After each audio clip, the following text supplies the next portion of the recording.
Hi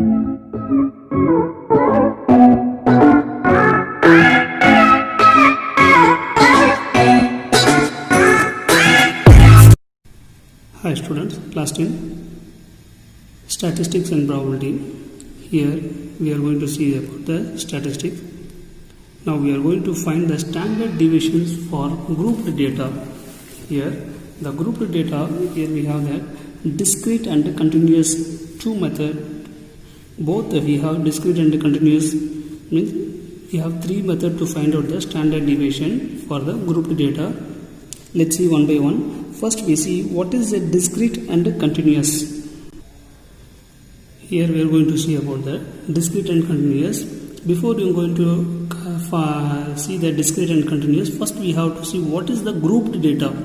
In the ungrouped data, the students' mark should be given like that. That is 50, 60, 55, 22, like this. For example, right?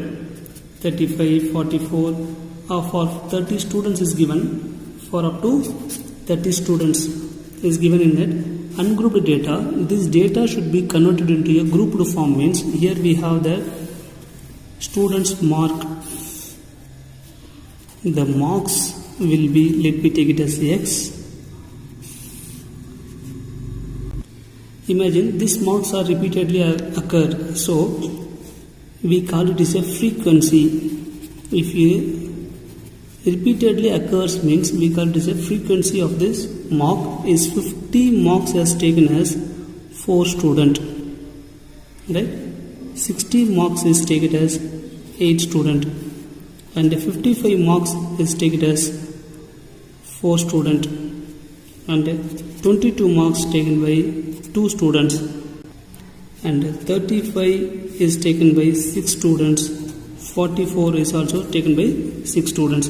So the number of students frequency, the number of students is the frequency of that mark. The 50 marks I have scored 4 students, 60 marks I have scored 6 students. This arrangement, this frequency is called a grouped data. See, sum of this frequency is Fi is equal to, sum of this frequency is equal to 30, because 30 students is given 12, 14, 18, 18 plus 8 is 26 plus 4 is 30. This arrangement of data is called a grouped data. Now we come to the discrete and continuous term.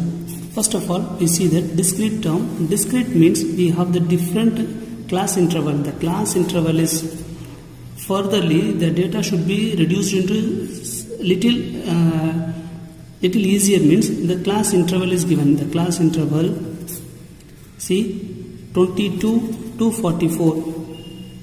The class interval, let me take it as the class interval as X. 22 to 44. 22 to 44 is, here we have 35 also in between the 22, right? So sum of these students is equal to 14.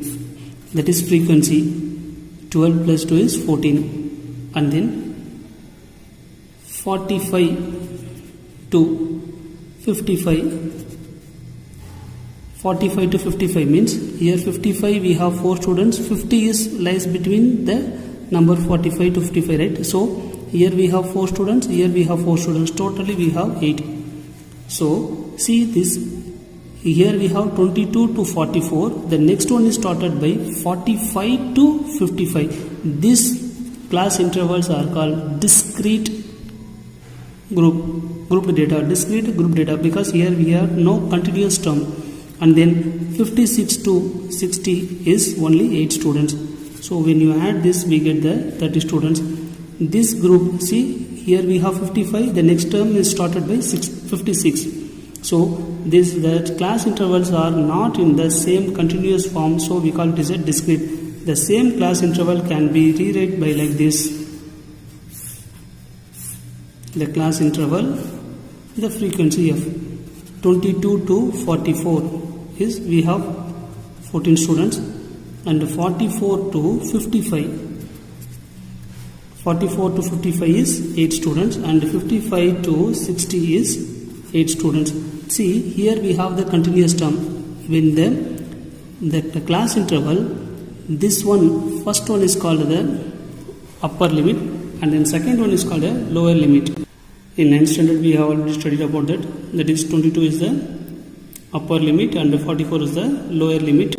So if it is a discrete form means we don't want to find the, first of all we want to find the mid value for this both the discrete and continuous form. So the mid value is upper value plus lower value divided by 2. We are finding the midpoint of the two value, that is the upper value is 22 and the lower value is 44 divided by 2 is equal to, sum of this number is 66 divided by 2 is equal to 33. So that is the mid value of x.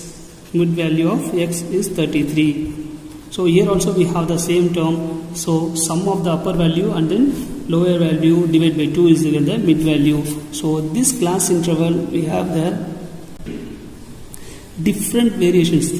Is called the discrete, and continuously we are whatever the first one the lower limit is completed, that will be the starting of the second class interval.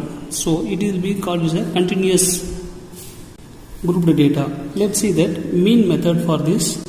For this grouped data, we have three different methods to find out. One is mean method, another one is assumed mean method, and then third one is a step deviation method. Let's see one by one. Next, the standard deviation for grouped data, the mean method. First one is the mean method. We know that standard deviation is equal to summation xi minus x bar whole square divided by n is the standard deviation for ungrouped data. For here grouped data, here the major role is frequency is playing in the major role. So here we have the frequency fi. So summation fi into xi minus x bar whole square divided by n is the capital letter. So sum of frequency n is the formula. N is equal to summation of fi, that is sum of frequency of the term. So we use the capital N, or otherwise we can use summation fi also. For the mean method, we have the deviation dA is equal to xi minus x bar.